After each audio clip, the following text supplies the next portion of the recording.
টুকরা পেয়েছি, আমরা আজীবন খেলে বসে খেয়ে যেতে পারবো, কিচ্ছু লাগবে না আমাদের।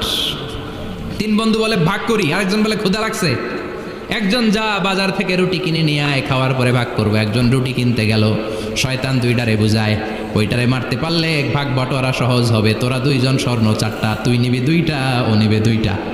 হিসাব সহজ না? দুই বন্ধু প্ল্যান করছে, ওইটারে মাইরা তুই দুইটা আমি দুইটা। যেটা রুটি আনতে গেছে প্ল্যান করেছে রুটির মধ্যে বিষ মিশায় নেই, কি মিশাবো? বিষ। তাহলে বিষ খাওয়া রুটি খেয়ে ওই দুইটা সে সব পাবে, আমি পাবো, ভাগাভাগির কিছু নাই, সব যাবে আমার কাছে। চারটা স্বর্ণের টুকরার মালিক আমি। রুটির মধ্যে বিষ মেখে নিয়ে এসেছে, ওই দুই বন্ধু প্ল্যান অনুযায়ী ওইটারে ধরে মেরে ফেলছে। এবার মহা খুশি, এক বন্ধু কয় এবার তো ভাগ বটরা আর কিছু নাই, তুই দুইটা আমি দুইটা, আগে খাইয়া লই। আগে খাওয়ার পরে এই দুইটাও নাই।